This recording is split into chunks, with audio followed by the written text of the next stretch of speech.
Tudo bom, gente? Mais um vídeo aqui. Hoje, o que eu queria mostrar para vocês era sobre a avaliação do meu preço teto que eu faço, tá?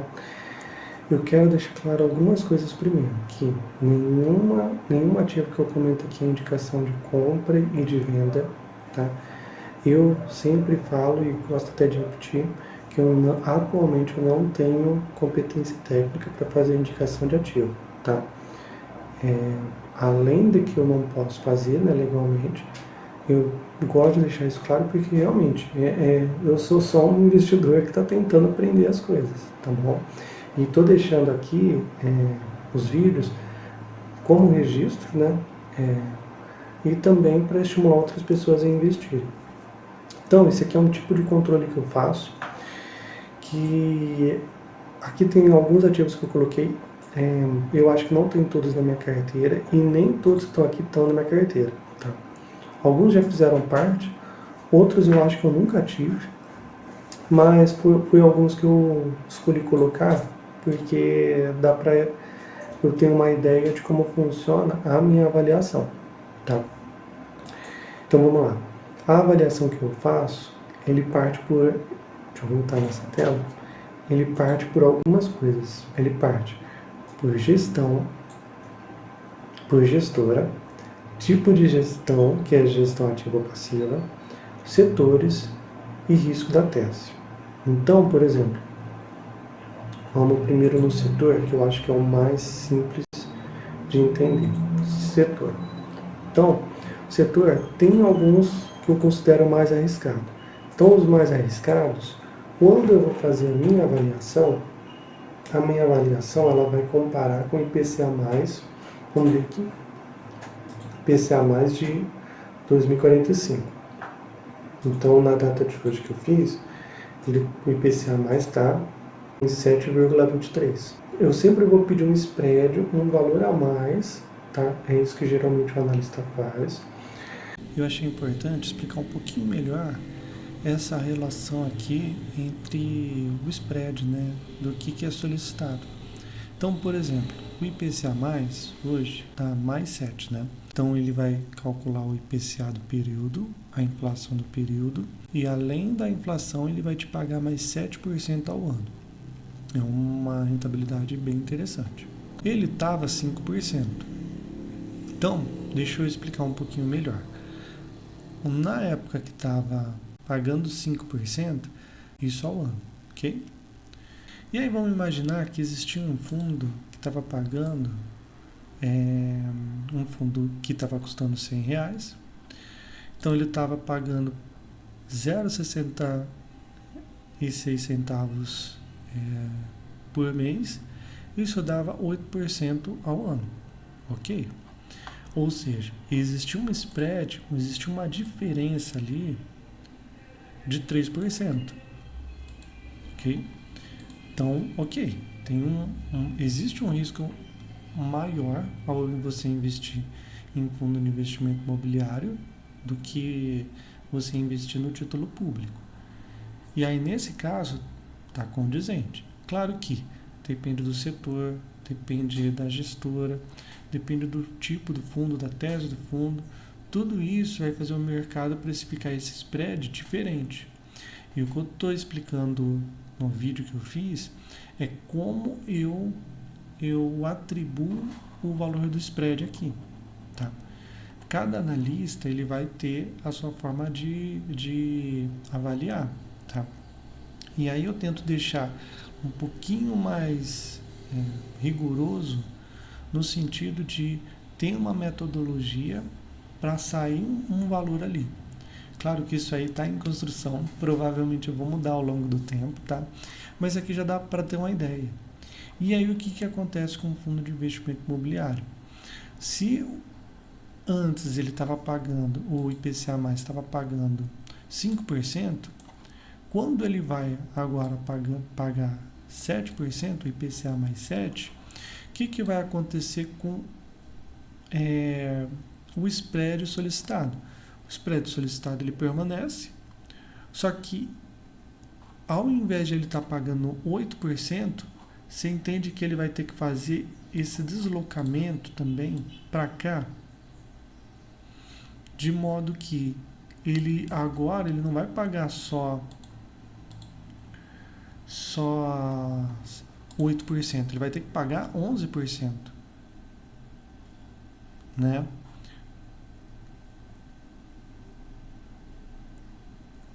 Na verdade é 10%. É 10%. Deixa eu alterar aqui o valor. Rapidinho. R$ 80. Ou seja,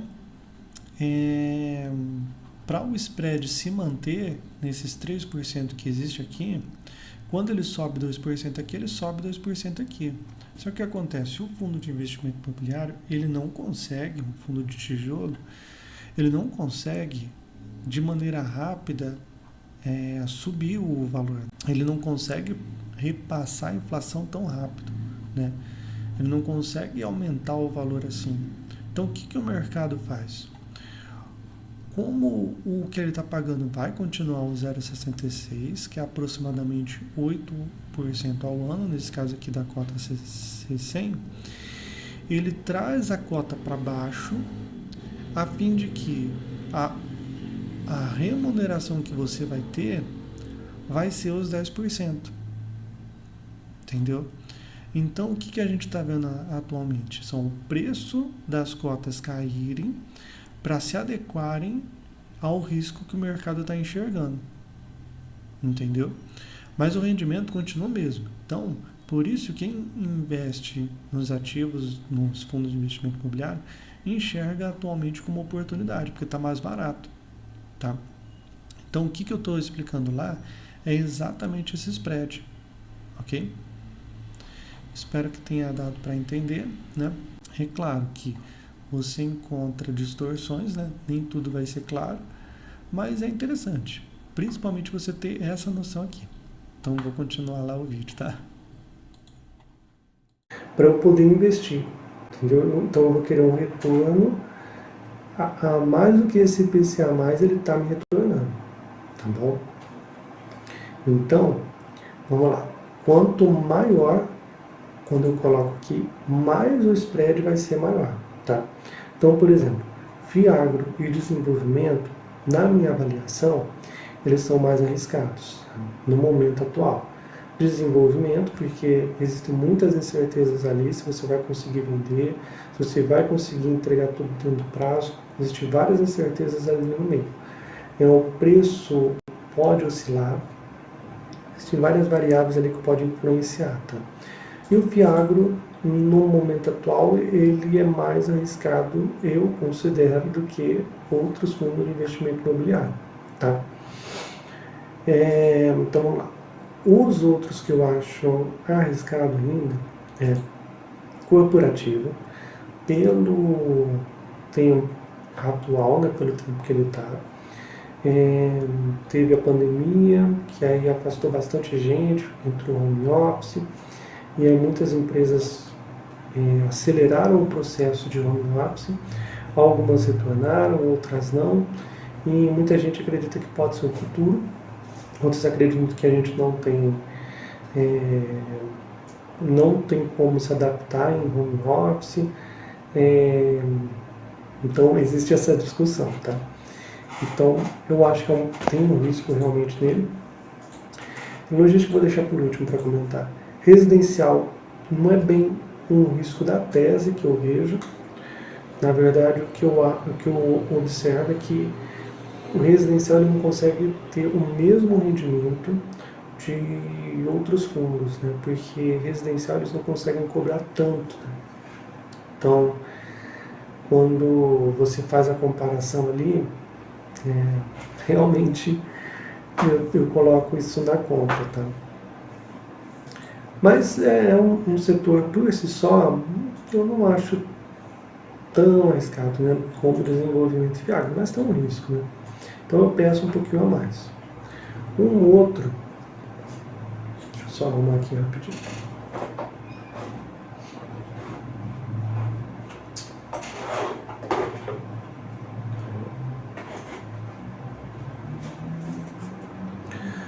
Um outro que eu coloco aqui, esse aqui que é outros, Provavelmente é o RZTR, tá? Provavelmente é ele. Eu acho ele um ótimo fundo, só que quando eu vou ordenar o risco, eu coloco esse porque ele é prefixado, mas ele é praticamente prefixado, né?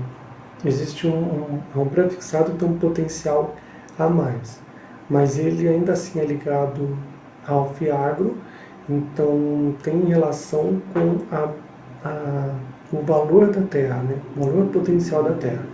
Como eles compram muito barato e oferecem a repor, então isso mitiga um pouquinho. Mas ainda assim eu sinto que depende da procura pelas terras, né? E atualmente tem um risco bem assim baixo, né? Talvez até não vou mudar para 1, mas por enquanto está 1,5. E logística eu deixei 1,5, porque embora os fundos de logística eu achei eles muito bons, na sua maioria pelo menos. Os fundos de logística eu sinto que eles têm uma dificuldade eles não podem cobrar muito, porque a reposição deles é mais simples. Então, se for necessário, alguma empresa ela pode construir. Demora um pouco, né? Mas não é tão complexo como outros fundos, né? Então, por exemplo, o de shopping aqui é o que eu acho um dos mais seguros, porque é difícil você replicar, né? Principalmente no mesmo local ali. Então, logística, como ele é mais simples, geralmente, a construção também ela não costuma demorar tanto. Então, a reposição deles não é tão complexa. Então, eu coloco isso na minha avaliação, que eu considero ele um risco médio ali, né? Os fundos que eu acho mais seguro é os fundos de shopping. Forbes Hedge Fund eu também acho seguro. Fundos de recebíveis eu acho seguro. Renda urbana, recebíveis eu até vou complementar mais.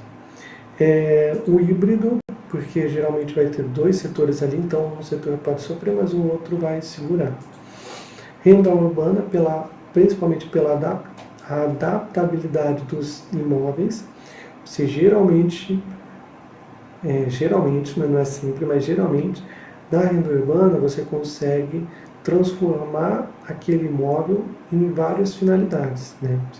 Você consegue fazer, se for necessário, retrofit, alguma coisa para mudar a finalidade dele. Então, isso aí para mim é chave para a valorização de um imóvel, tá? Claro, desde que seja bem gerido, né, e seja escolhido umas boas localizações e tudo mais. Os recebíveis, claramente a gente já pensa em, quando você vai investir em um fundo de papel de recebíveis, ele pode ser high grade, middle risk e high yield. É por isso que, além dessa avaliação por setores, tem uma avaliação que eu coloco do risco da tese. Então eu olho se é baixo, se é médio. Então, por exemplo, o FHI ele é um fundo middle risk. Então eu coloco o risco da tese dele baixo, média, tá? Embora claramente a gestão é extremamente competente, tá? Mas eu ainda deixo na média. Se for algum esse aqui, o SAD, eu considerei um risco baixo. Mas tem a ver também que ele tem uma parcela indexada ao CDI e o CDI está pagando muito bem, né? Então eu sinto que ele não vai sofrer. Tem o CACRE também, que é baixo, porque ele é um pulverizado, assim como o BARI, que também é pulverizado. Né? Claramente, quem entende um pouquinho, né, já vai perceber que existe uma diferença, embora seja do mesmo setor, embora seja o risco, eu considero o mesmo risco, a gente sabe que o BARI é bem diferente do CACRE. E aqui está até VBI, né? Acho que era BVI, né? Não vou ver agora não. Mas acredito que é da VBI, é porque teve troca.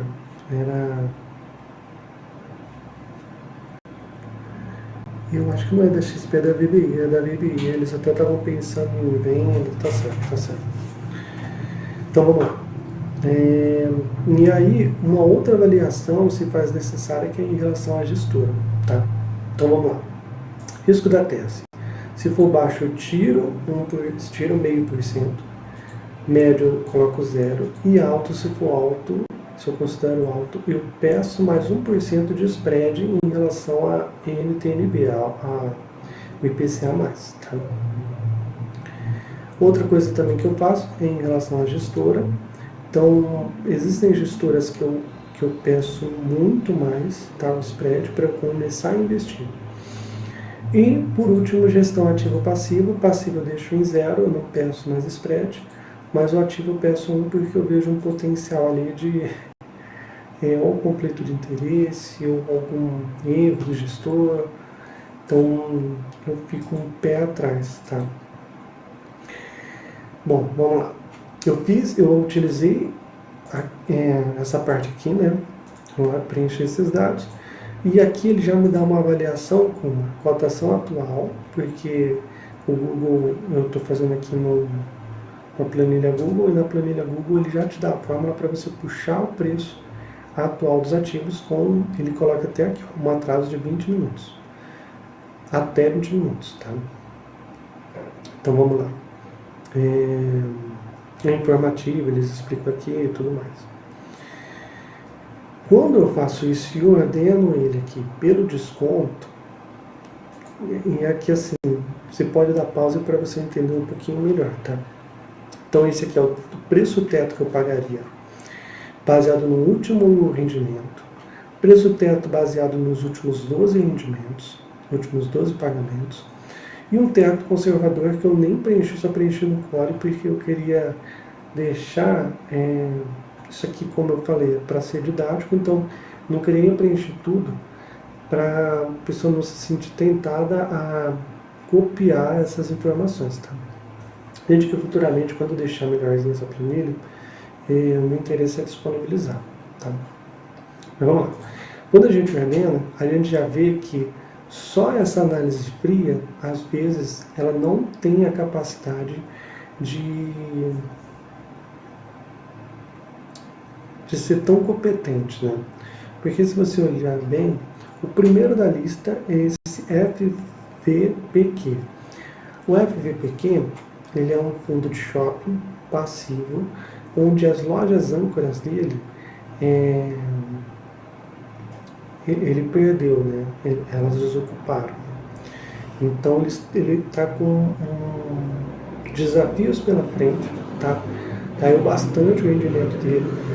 Se você puxar o gráfico deles, você vai ver que caiu assim vertiginosamente. Quer ver?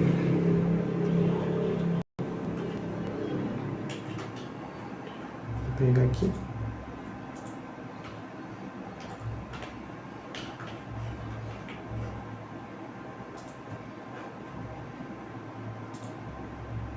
Pegar os últimos 6 meses. Acho que parece pegar mais. Eu lembro que ele estava a R$100. Então, por exemplo, ele estava em 6 quando começou isso a acontecer, e agora ele está a R$42. Então, é oportunidade? Não dá para saber. Ele tem realmente desafios pela frente. E na minha carteira pessoal, eu não estou alocando mais nele. Eu até tenho, né? Eu entrei quando começou uma quedinha ali, porque não estava tão descontado os outros fundos de pista. Eu até tenho, mas eu não recomendo, porque não dá para saber se vai cair, se vai descer, mas quando você olha outros fundos que estão muito bem, que não tem desafios, pelo menos para mim faz muito mais sentido alocar nesses. Mas eu deixei eles aqui exatamente para destacar isso, para destacar que se você fizer só uma análise fria e você não for a fundo, é possível que você encontre algumas distorções, tá? Às vezes para bem, às vezes para mal. O core é outro também, que olha como ele dá uma distorcida. ele acredita que está com um desconto de 43%. Por quê?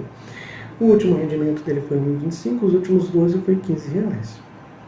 Acontece que ele tem um AMRG, tem uma renda mínima garantida até o final de 2025. Então esse rendimento inflado, né, ele vai até dezembro de 2025.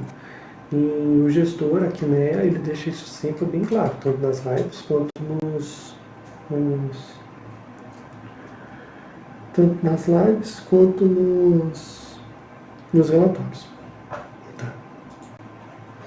Eu até peguei aqui o último vídeo deles no relatório que eles lançaram, em 5 de dezembro. Eles comentaram aqui, né? Uma pessoa perguntou qual é a previsão de dividendo. Eu expliquei, baseado no último vídeo, no anterior, no vídeo dele do dia 21, que eles acreditavam que ficava pelo menos 9%.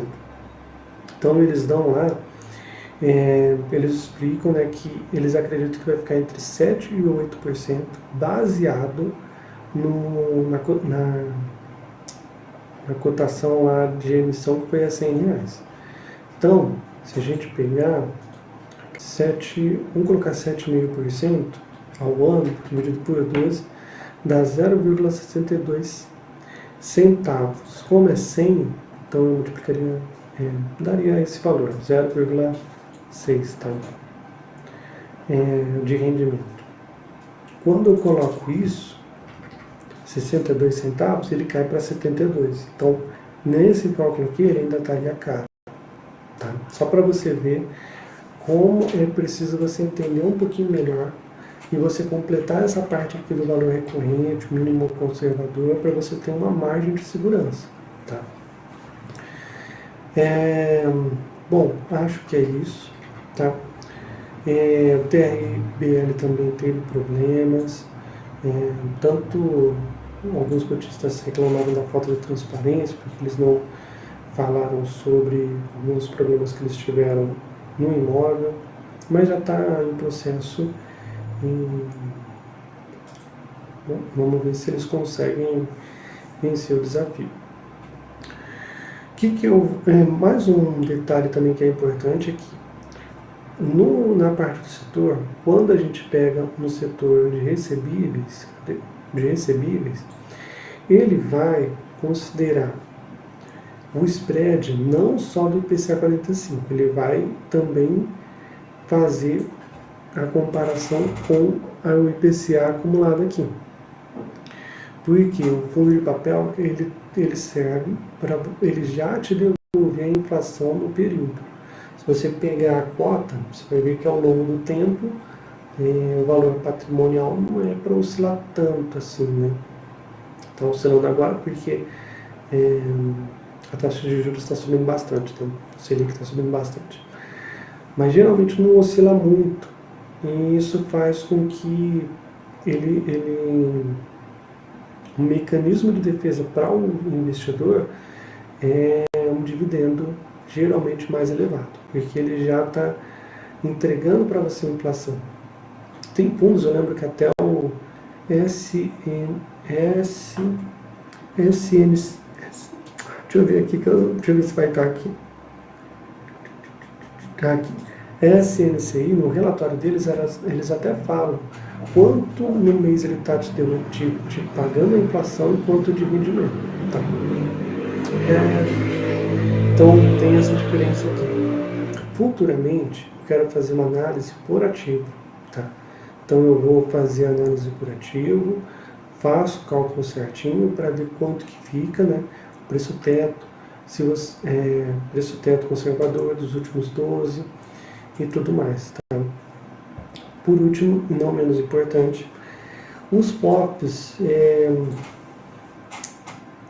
eu não gosto de fazer essa análise, eu até deixei alguns aqui, mas eu acho que não fica legal. O que eu gosto de fazer é uma comparação em relação ao valor patrimonial e ao crescimento, essa avaliação, o valor patrimonial no período e o crescimento que ele entregou até no final. Tá? Mas os POCs eu acho que eu vou deixar mais para o futuro para fazer. Por enquanto, vou começar nos fundos de papéis, no fundo de tijolo. E conforme eu for evoluindo, né, talvez eu traga um pouco mais sobre os POCs. Tá? Eu acho que é isso. Tá? Lembrando que isso aqui nada é recomendação. Se você achar algum ativo interessante, não compre, estude, verifique, veja se casa com a tese da sua carteira, tá? E aí sim, né, se for interessante para você, talvez até assessorado com algum assessor, se você tiver condição, você faz a aquisição, tá? Mas só para finalizar, eu já estava até esquecendo, vou deixar 2 vídeos aqui que eu acho bem legais, que realmente foi da onde eu aprendi a fazer o que eu faço hoje. Então, serve como, às vezes, base para você fazer uma análise melhor. Tá? Então, aqui é do professor Baroni. Eu vou deixar o link na descrição do vídeo. Esse aqui também. Esse aqui, ele faz, tá vendo, com um IPCA de 2045 do Baroni. Ele pega o IPCA, tá vendo, de juros semestrais de 2035. Ver como isso aí muda um pouco. Eu prefiro o de 2045, eu acho que faz mais sentido.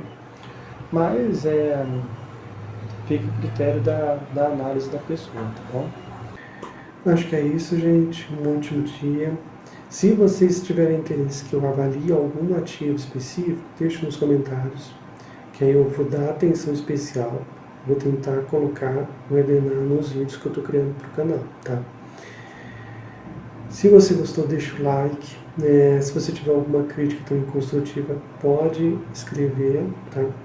E queria agradecer a todo mundo aí que ficou até agora, tá? Um ótimo dia. Tchau.